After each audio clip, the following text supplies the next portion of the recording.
Hi, I'm Ja Lisia Pitts, and I am the Senior Lending Operations Manager for ProsperUs Detroit, and I am here with the lovely owner of Lily's and Elise Tea House. Hello, my name is Kimberly Elise, and I am the owner of Lily's and Elise Tea House.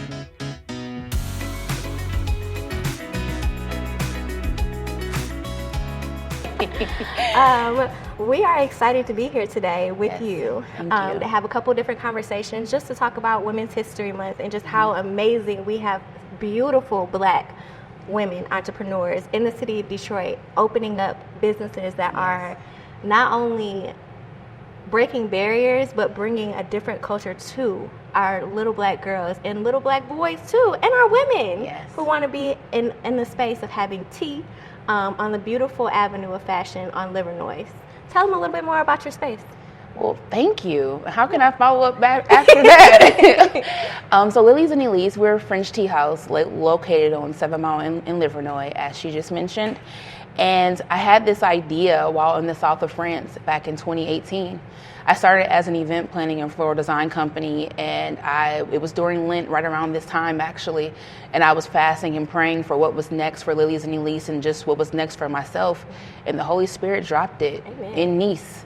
Amen. That's exactly how it happened. And I came back and I went to tea school. I became a tea sommelier, and I applied for Motor City Match in 2019, and that is when I met her. Yes. Oh my God. With that journey with Motor City Match, it was definitely a beautiful introduction to Lily's and Elise, and just learning more about the fact that we don't have any tea houses here. And just knowing your journey, that you went to school for this, like you know exactly what you're talking about. You know how to pair things. And we have so many wine houses here and so many wine tastings. So the fact that we're bringing tea to it, and let's not sleep on the fact that you were in the south of France, traveling, well-traveled Black girls. So it's just exciting. Thank you. To know that we have an expert here that's bringing us such a beautiful and rich culture of tea. Thank you. Well, you know, it's a little known fact that tea and wine tend to go hand in hand. And, you know, with society or just because of our taste preferences, we just prefer wine. And it comes with a certain clause a little bit that comes with it, not the buzz. But I'm also a level 1 wine sommelier. Oh, wow. And that was important to me, to be able to bridge that gap between tea and wine here in Detroit. And yes, you are right. There are 3 tea sommeliers in our state, and I'm the only Black one. Woo! And the only one in southeastern Michigan. So it was very important as a Detroiter, an East Sider to be exact, to bring that experience to my city and where I live, and for people who I know who haven't had the opportunity to experience the tea experience.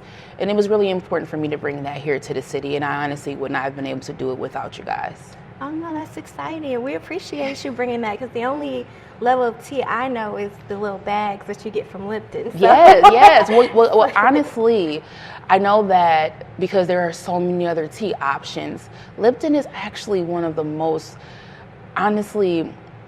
greatest tea companies in the world ever in existence. Their tea has tasted the same since the 1800s. Oh wow, Consistency. And tea leaves grow in different regions and different, I don't want to say atmosphere, what's the word I'm looking for?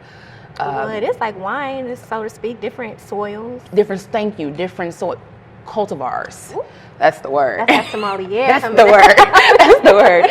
So they have different ones, and for over 100 years, Lipton has been able to find the same taste consistency, regardless of drought, regardless of plague, regardless of COVID, regardless of typhoons or tsunamis. They are able to produce the same tea every year, regardless of what naturally happens. And that's a different level of greatness right there. Oh, wow. So I'm not basic when I said that. No, not at all. Not at all. I mean, because we're talking about reputation, Lipton is at the top of the game. That's a strong brand then. I am excited then to hear about many different ventures that you have, including possibly being in different stores with your tea.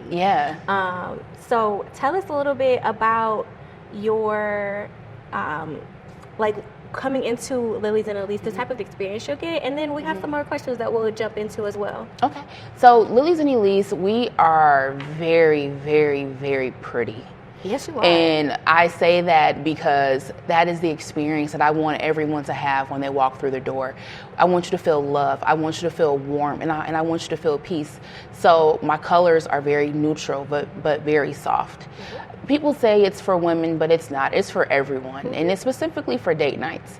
So we specialize in French cuisine and the experience of afternoon and high tea, small plates with a Detroit spin.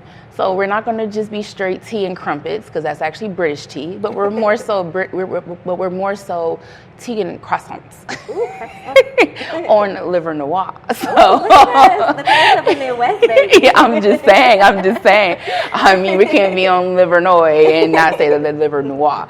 But it is just very important for me to bring that type of classy, beautiful experience, because we've always just gone to other cities for it. Yeah. We've always gone to the Birminghams or the Bloomfields or the Rochester Hills for quaint, beautiful experiences. But no, we deserve that here in Detroit. We deserve for things to be on this side of 8 Mile, for us to be proud of, for us to have a safe, beautiful, warm experience. And I'm sure we'll see more places pop up like this throughout the city, not just concentrated in Midtown or concentrated in downtown or other gentrified areas, but in our area, in our community. And to me, Livernois is the heartbeat of our city, and that's why it was important for me to go there specifically first. Now, there are other opportunities for Lilies in other cities or other states, or even branding into other existing businesses, but Detroit comes first. And that was what was most important to me. Oh, I love that. I love to hear that Detroit is the home of Lilies and Elise, but I'm also loving that you are going to expand in different cities. I'm excited that you're going to be expanding nationwide. Yes. You're going to be in Paris. Hello, right? Now I don't know if they'll let me in because I don't say croissant right, but I would love to be able to become more formalized. Mm-hmm. I would love to be able to learn more from the French culture or from just the French way of cooking, because it's so different. It's so different. It's a lot. It's really different. And I know we hear like, oh, when you go to Europe, things taste different. It does. Yeah. So it has been a struggle to be able to find that acceptable French delicacy in our community, because we're not used to it. But I think that that's the beauty of Lilies, because we're able to bring something different, but also the education that comes along with it. Just to remind you that you really do want this and you really do like it, although it may look different, but it's good and it's organic and it's natural, and this is the way that it's supposed to be. Oh, wow. I love that. Now, I do recognize that with bringing such a beautiful brand to the city of Detroit, there could be some different kinds of barriers or different type of hoops that you have to jump through. And I do want to take this time to just empower our women during Women's History Month. I'm happy that we're doing this during Black History Month, because being that you are the only Black female sommelier for tea in Michigan, it's important that we recognize all of the things that you go through, because it's not a beautiful picture that you always see at the end. No. It's not a beautiful road, but everybody always sees how great it looks at the end, but don't know everything that goes into it. So I'm going to go through and just think of some different questions that we can discuss about your experience with Lilies and Elise. Okay. So, and to help other women or men as well that might be watching this get to the point where they want to get their business running, or give them the encouragement to go ahead and know that they can do whatever it is that you put your mind to.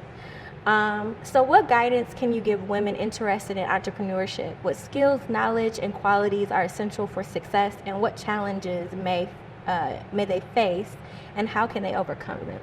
Loaded question. It really is.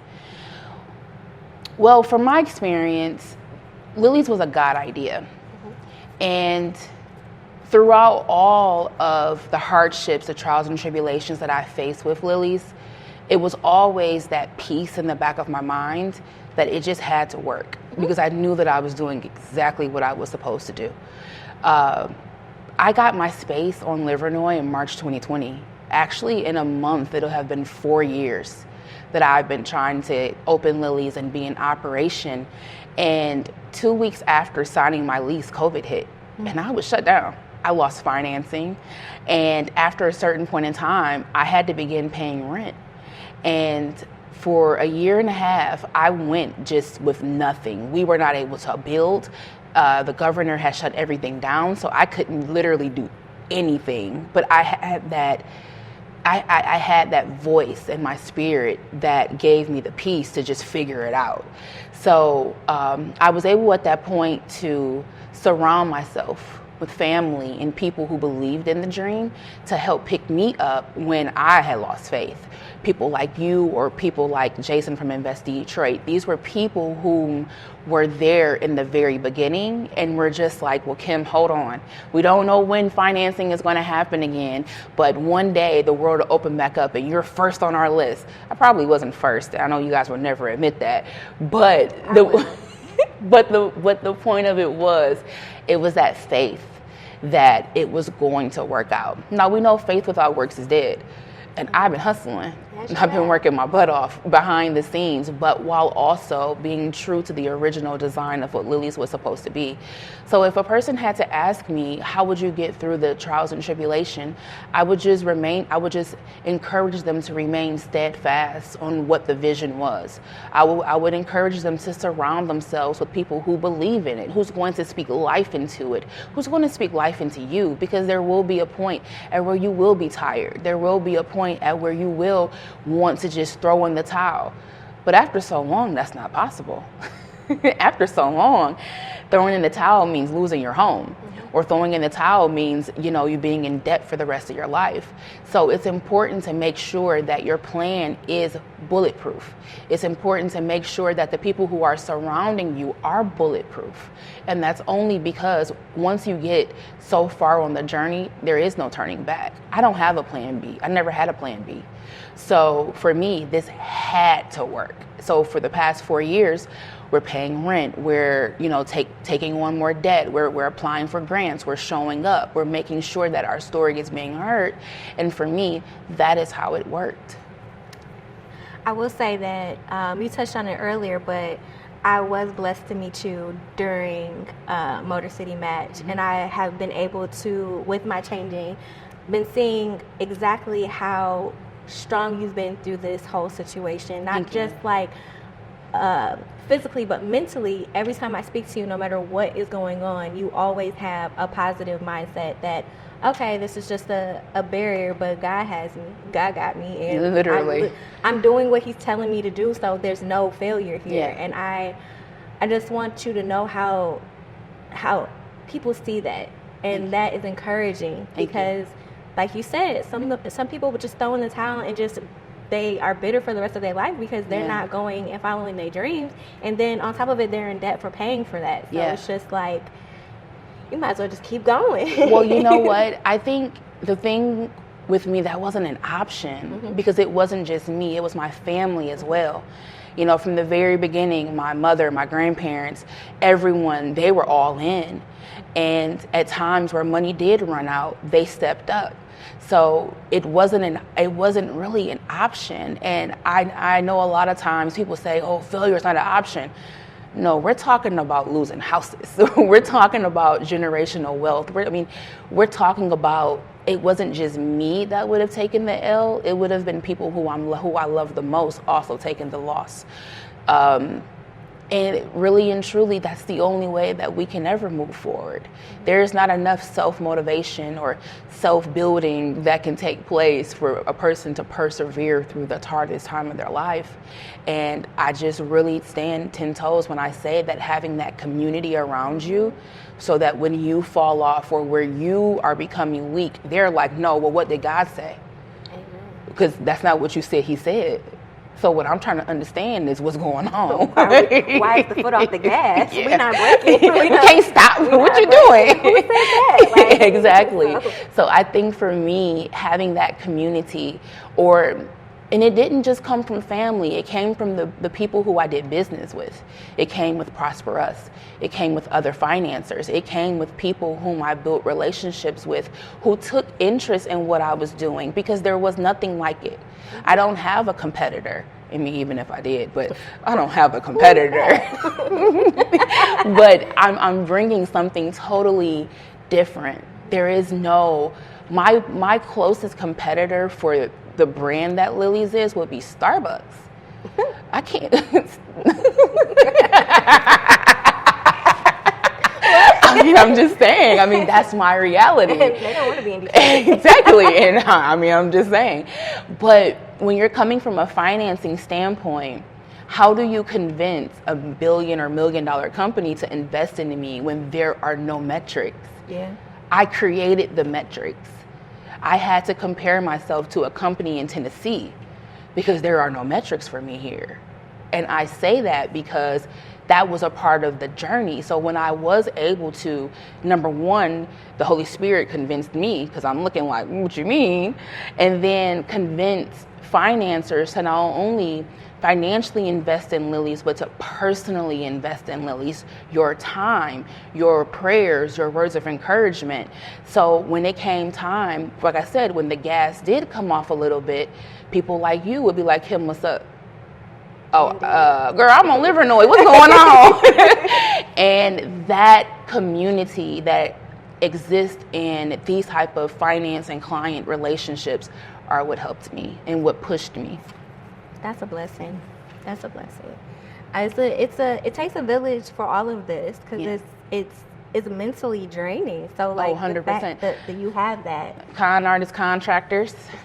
I mean, we can go. I know that wasn't the question, but I'm just saying it's a part of the journey. Yeah, because I mean, as a startup, there's a limited amount of information that you can learn in school. You don't know. There's a limited information that you can learn in YouTube University. A lot of it is firsthand experience, and a lot of time as small business owners, we're so hungry, we're pushing so much that we do get scammed. We do get schemed and we do get preyed on. And that happened to Lily's 2 times. And it's not from a standpoint of, oh, these people are bad. They are bad. But it's from a standpoint of that was a learning experience. And if I ever had to, and this was part 2 of the question, if I ever had to give someone a word of advice, I would just tell the owner to tighten up. Tighten up. Use your common sense, use your street smarts, use that, just use that high level decision making and making sure that everyone around your business is for your business.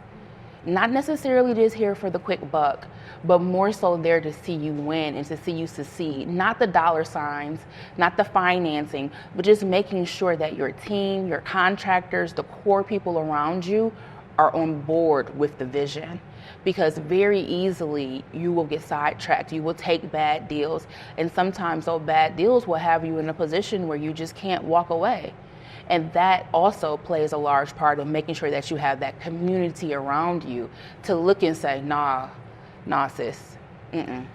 No, that's very wise, because I think sometimes business owners don't realize that sometimes not only does it take a little bit longer than you anticipate, but it takes a little bit more money than you anticipate. And sometimes you see a smaller dollar amount and you think, okay, let me just go that route, but it costs you more in the end, and you get what you pay for 100%. sometimes. So it's like, sometimes it's not worth that corner to cut just to get to the open, because that might be the reason why you are delayed. Not to say that's the case for you, but it is though. It's the case for a lot of business But it is. owners. And I think having that high level of transparency, it's impossible for me to say, this is what you should do, and not acknowledge that that's exactly what happened.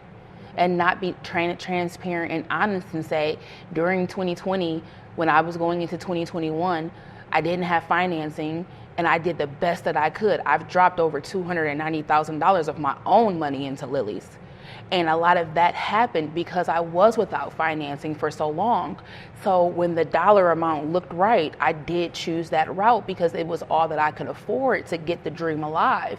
But unfortunately, not everyone has the same level of integrity. Mm-hmm. Not every person is a man or woman of their word.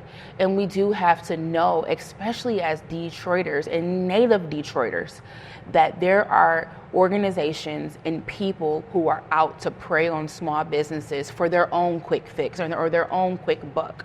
And it's not to say that everyone is like that, but that's where the discernment comes in. And that's where taking advantage of having people around you who have the knowledge or who have the understanding. See, I made that decision on my own. I didn't have financing back then when I made that decision. I was just trying to understand how I could get open. But if I had been a little bit more patient, or if I had a little bit more just discernment, then I would have knew, Kim, financing is coming in 2 months. Slow down, wait, and I would be open by now. That was a word right there. It's the truth, though. but it's fair, and I appreciate your honesty, because sometimes it's not easy to talk about things that some people consider a failure, but it's not a failure. It's a learning opportunity for you to know for the next Lilies, because there will be more 100%. multiple Lilies, but also for you to do things like this where you're talking to other women about how to not be taken advantage of, because especially I feel like women get taken advantage of. Oh my girl, that's a whole other segment. But you want to know what? It's not a failure because I'm still here. I made it through COVID with or without financing. I made it through 2021 with or without financing, with or without the backing. And to me, that's perseverance. Mm-hmm. And I have the fortitude to take the hit. I've been fighting Muhammad Ali for the past 4 years. I mean, so for me, I take the hit and I keep it moving. Mm-hmm. And to me, the fortitude and the perseverance, that's the story. Not how long it took, not how long it's taking. We're still waiting on the CFO. Not how long that's taking. It is going to happen. But the fact that when you drive down 7 in Livernois, you see that sign, that gold and black sign that say Lilies and Elise. That beautiful. I'm just saying, or that tree that I paid for out of pocket. I'm just saying, it's on 7 in Livernois. That's me, and I'm still here. I don't know. I think you was taking Mike Tyson hits. No. You got a beat in your ear. I don't hear. I'm Holyfield with no ear. I mean, it's covered up with this nice. I'm just saying. Through, but you are still here, and to this day, with a smile on your face and working diligently to get to that open, which is going to happen. And amen. So who are some of the women entrepreneurs who have motivated you and inspired you to keep striving for success? My mother. Tell us more about that. So I come from a family of entrepreneurs, and I've had the privilege to not have to look outside of the home for motivation, because my mother, growing up, worked at Warren Truck Assembly Plant. She worked midnights, and she had about 4 or 5 different hustles. She was selling suits. She was selling Organo Gold. She was selling Mary Kay. She was selling insurance. I don't know what else she was selling, but then I tell you, that lady had her work bag, and she had something for everybody.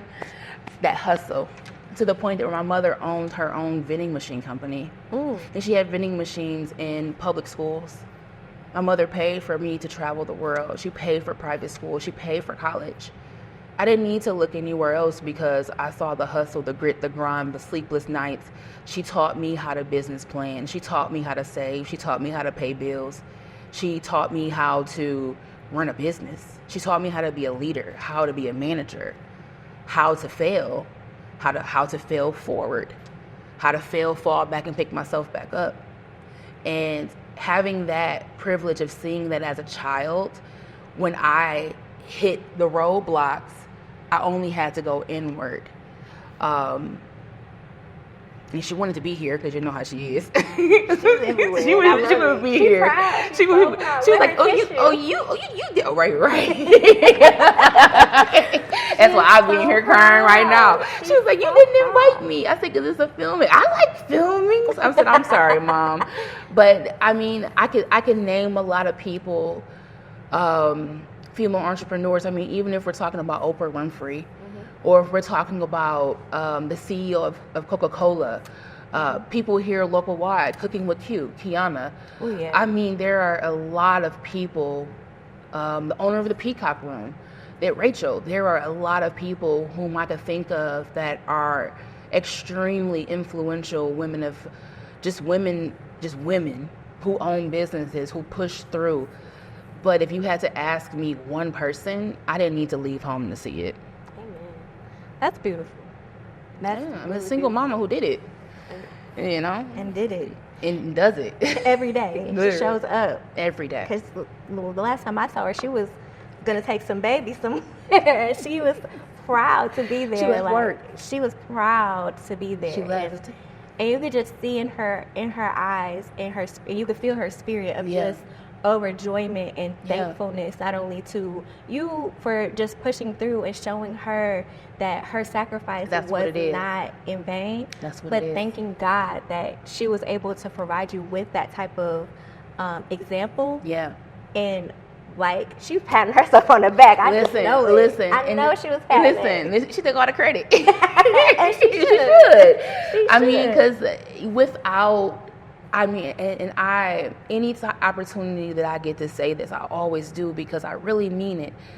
I understand that that's a privilege. Mm-hmm. And I understand and I recognize that my mother, a single mother, could have folded. She could have folded in 10,000 different ways, and she did not. And she provided a lifestyle for my sister and I that have pushed us both into a realm of success or just perseverance that a lot of people didn't get from home. A lot of that is self-taught for a lot of people. We got it out the mud. Mm-hmm. That's not my story.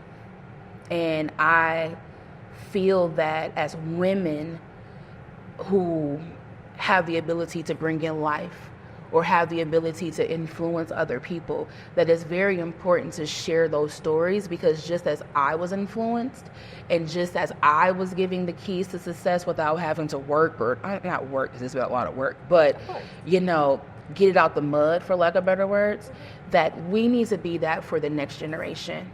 And we see a lot of times in business where people gatekeep. People hoard the information or hoard the resources, and it doesn't have to be that way. I can have a conversation with an aspiring tea entrepreneur. I have them all the time with aspiring tea entrepreneurs, and I'll say, "Girl, I ain't the best person because I still ain't open, but you need to do this, and this." And I do that because my mother did that for me, and I didn't need to struggle in order to figure out what the tools were. And mixed with the Holy Spirit giving me the guideline, I can withstand for 4 years without being open. And to God be the glory. Amen. So what are the rewarding lessons you have learned in your journey as a woman in the world of entrepreneurship? Those conversations that I just mentioned, mm-hmm.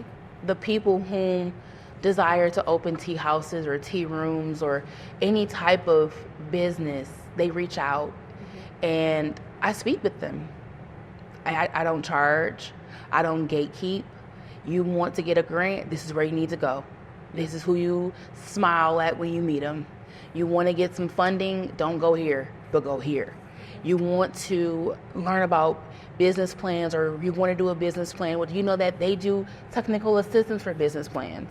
You can go to this organization or that organization. And to me, that is rewarding. Or when I'm at Lily's and someone's coming in for tea and they say, "Girl, I saw you on the news and I've been following your story since I don't know how long, and I saw your big pink sign that said coming soon, and I drove by and saw you had the lights on and I had to hit a U-turn to tell you I'm proud of you." I'm proud of you. And that's something that you don't hear. Here it comes. Here it comes. No. Here it comes. Here it comes. That's okay. But that's if you look at our social media, I'm proud of you. People who don't know me, people who've heard the story or live in the neighborhood and they see the sign, "Girl, I didn't think you was going to ever open. You own it? Yes. Where you from? You from Detroit? I'm proud of you." You know what? My mother recently passed, and I have all her tea sets. Can I bring them to you? Majority of the vintage tea sets at Lily's were donated to me from within the community. We heard you on the radio. Can I drop off some tea sets to you? Oh, we came in and I see you have these, but when I have tea, I like to have the bone china. You know, the one by Royal Albert. I say, yeah, I know the one by Royal Albert. You know, like you got McDonald's money, you got Royal Albert money. Don't worry about it. I'm coming right back. Her husband brings in a box of heirloom tea accessories. She brought the lighter in. She got the tea lighter with the bell. But that just shows how great the community of Detroit is. 100%. And like how supportive it can be. And it's something that is a testament to our grit and our grind, so 100%. To speak, because we look out for each other. 100%. Like, it's 100%. That we show up and show out for each other. And not even just that, but we can say, oh, we don't know much about tea. Oh, we don't have that. But there are older people, older women who grew up having tea time. And for them, this is exciting. And I get to bring my grandbabies. I get to bring my sister, my mother. I'm going to go get her from the home and we're going to come and have tea. And that's a completely different type of experience, one that I could never have imagined. Because you're bringing up new traditions that they once had and didn't have before. And now they can show their grandbabies how they spent their time with their grandmother. And tell stories. Yeah. And that's how stories are passed down. Yeah. Because it takes certain things for sometimes grandparents or something for people to tell their stories, to make them feel comfortable to want to explain how they grew up. So you're providing that experience for them. So it's so beautiful. Okay. What is the impact on society of empowering women in entrepreneurship? We get ideas like Lilies and Elise. There are so many things that women love. When we hang out with our homegirls and we're going to do this. It is important to specifically empower Black entrepreneurs, women in Detroit, because that's just a history of who we were. We had the grandma with the penny candy store at the end of the block. We had the grandpa with the deli or the bakery on the north end. And these type of businesses are no longer in existence because there was no longer an empowerment for entrepreneurship in our city. So I think that as we get more into the realm of self-sufficiency, or even into the realm of entrepreneurship or ownership, especially in our generation, we'll see more and more non-traditional businesses popping up. We'll see more businesses that are geared towards the things that we like or the things that we want, because we're not a monolithic community. We don't just all want to go to the club. No. We all don't want lamb chops. Now, we like them, but I'm just saying, we all don't want that all the time. Some of us like things that are available in other cities. And I think that as we continue to empower women in entrepreneurship, we'll see a lot of those experiences that we've always had to leave to go get here in our city. No, that's a very special thing to say, because I feel like right before maybe our generation, a lot of times they didn't have to go to outside of the city to go get a haircut, to go to the record shop, to go do anything. They could just go up to the corner and get exactly what they needed, and that allowed the community to thrive. But now when you have to go out of the city to do a lot of things, I feel like sometimes it doesn't allow entrepreneurs to feel like they'll get that support in the community, because everybody's going to Birmingham to do that. Everybody's going. Well, I think it had a lot to do with white flight. Absolutely. I'm sorry. I know what you just said, but I'm being honest. Y'all got me on. But I think it had a lot to do with white flight. I think it had a lot to do with the breakdown of the Black communities, or just non-white communities in our city. Mm-hmm. And when we are experiencing Jim Crow, or we're experiencing racial segregation in a city that was at the height of racial issues. You know, we got the riots in the 60s. Uprisings, girl. I'm sorry, excuse me. But we weren't angry. We were tired. Peaceful protesting that were turned opposite. That wasn't our control. Is that better? Okay. Don't do that.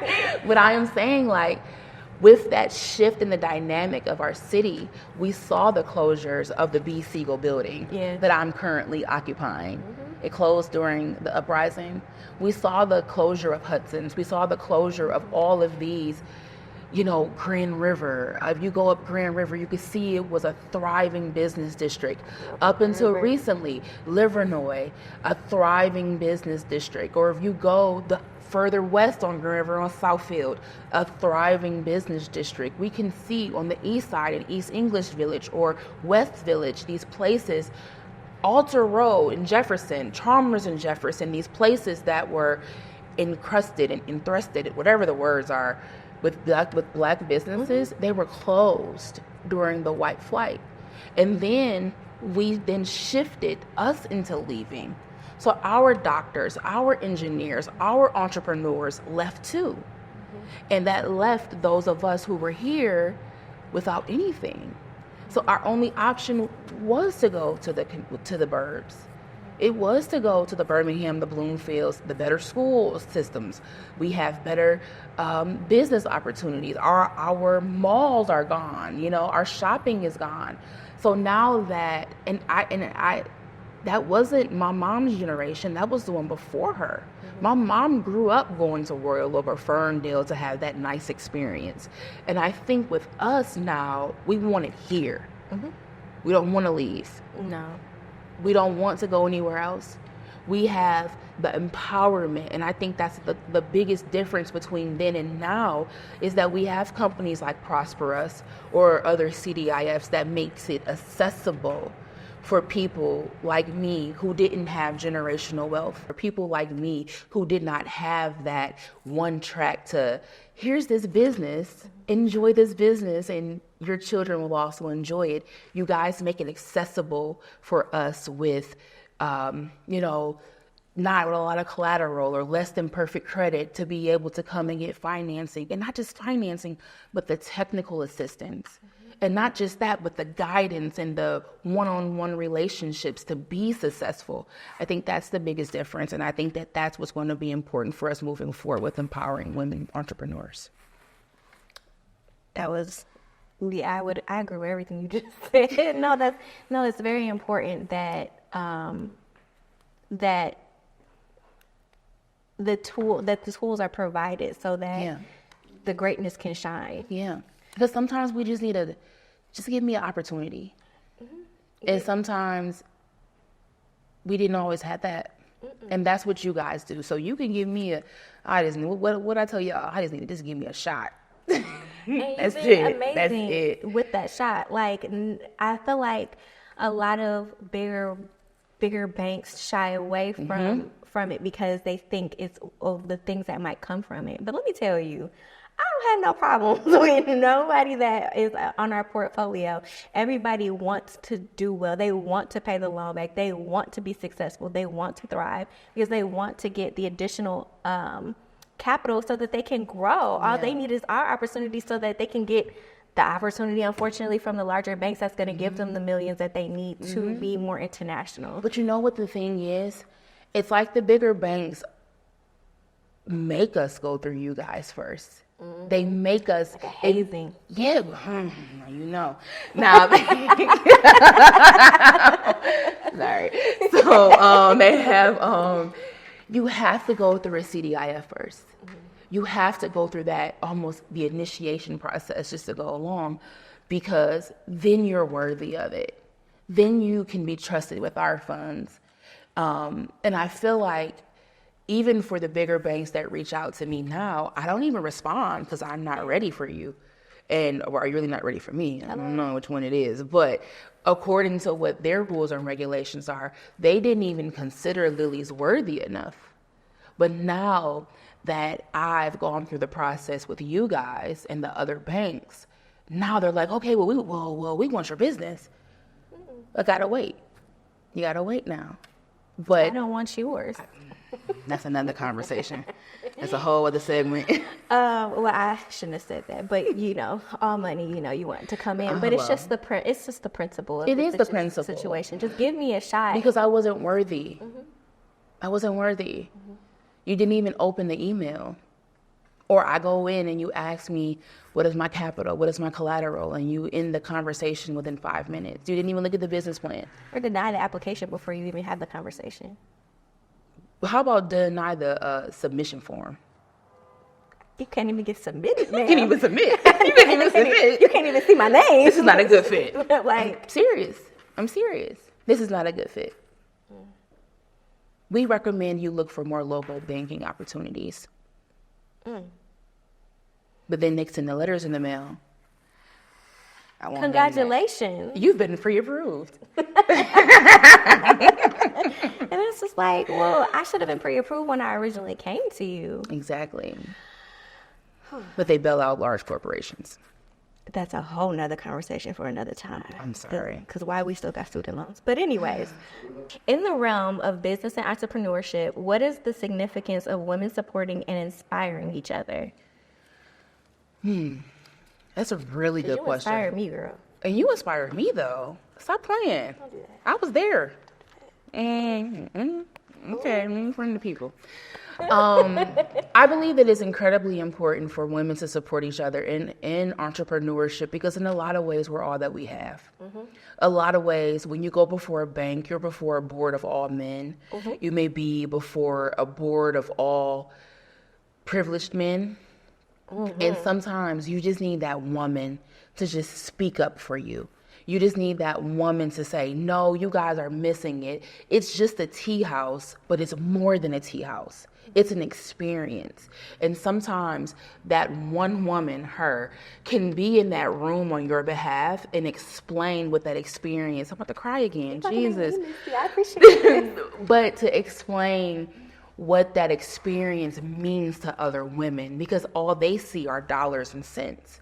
Whereas another woman can say, no, this is good. No, this is great. Or those women who have watched my journey for so long who don't know what's going on behind the scenes. I may be in a crisis. It's a 911 situation. And a woman will come in and look at me and say, I'm proud of you.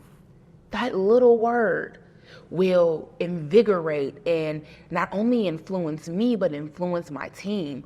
Or the woman who see, oh, she needs teaware. Let me bring that teaware. She don't know, I don't have enough cups and plates for my tea service at the next time, and now I do. Things like that. And sometimes just that girl code or that girl conversation or that look or that wink or that, girl, I see it. That is enough of just unspoken words that speaks more volumes than really and truly can come from anyone else. We need that from one another, especially in those boardrooms, especially in entrepreneurship, because there's one thing that another woman entrepreneur will understand that no man or anyone else ever can. And to me, that's what's most important. That's special. And I know you mentioned women, but I just want to come full circle to your original statement that was God speaking through all of us, making sure you got all of that. Oh, I know. What I say? Y'all gonna help me. That's literally nowhere. what I said. I literally said that, though. I literally said, y'all gonna help me. Listen, y'all don't know this yet. But I believe that every step has been ordered. Every person that needed to be here, even when I did fail, even when I did make mistakes, every person that was supposed to be there was there. And that's why I can never take the full credit, because it wasn't just me. And I will say, I would never say that anything that you've gone through is failure. I feel like failure is giving up, and that's never what you did. These are all lessons that are going to help you be a stronger entrepreneur so that you can build Lilies and Elise to be globally, but Amen. Also help so many entrepreneurs and so many women know that, okay, they got, but that's okay. It's how you move from it. It's not the issue that happens that really defines the character of your business. And not even just that, but just the wherewithal to move forward past the failing. You got to have a man. You have to have a man consultant. If you know that, and that's what I should have said that earlier. As a woman entrepreneur, if you're working with other men, be it a contractor, be it someone, the smart thing to do, sis, is to have a man consultant. have a man that's going to show up to help speak for you, to help demand respect for you. Because once I did that, everything shifted. Be it a brother, I went from being threatened to being respected overnight. And that wasn't because of anything that I did, but it was because I had the humility as a woman entrepreneur to say, I need to have this man come in here and speak for me on my behalf, because that is what I'm going to do. And that's something that I witnessed, because my email went on deaf ears too. I tried.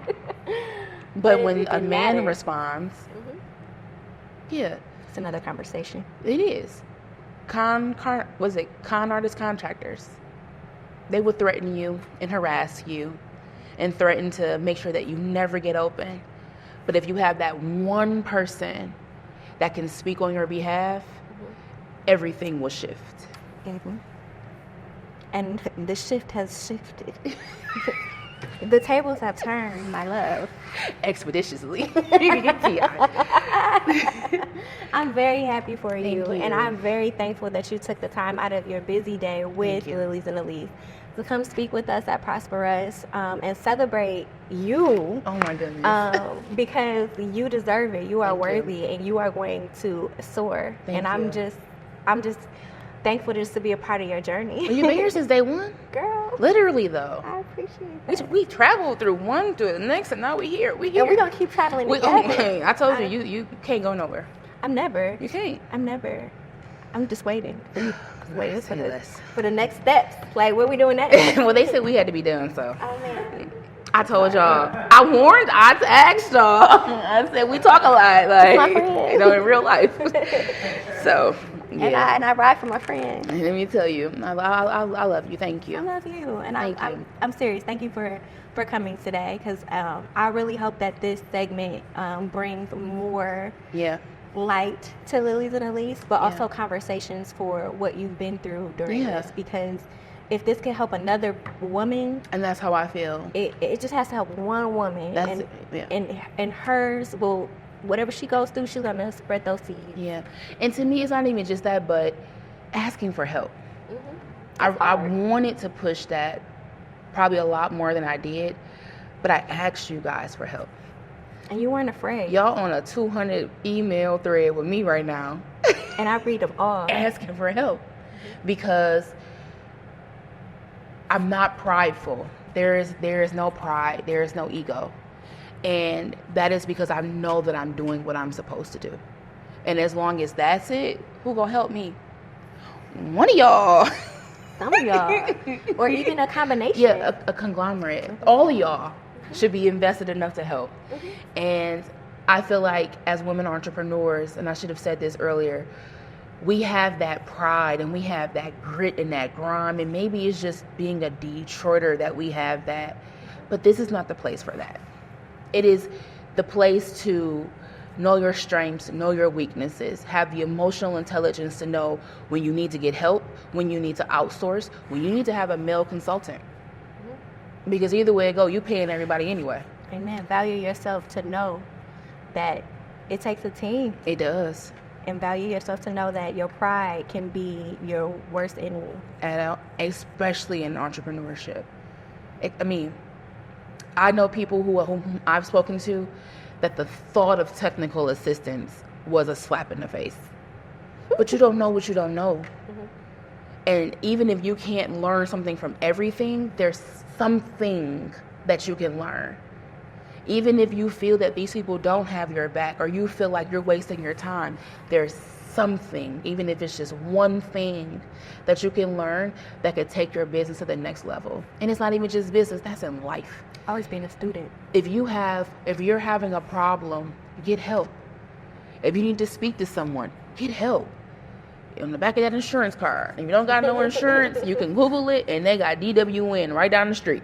There's a lot of resources, and this may just be in the Black community where we do not ask for help. And in business specifically, there's no room for that. That's where failure lies, because you never know who God will send to bless you. You never know what the next person may know or who the next person may know, because a lot of it is referrals. And it is Somebody what always it is. has a guy. Somebody. I know a guy. Me too. I know a gal. I know a few of them. And we get you connected. Yeah. Like, it always just takes those few conversations. So. Yeah. And it started with this one, so thank you. You're more than welcome. My pleasure. It was our pleasure. And we matched. As always. And it wasn't intentional. It was not.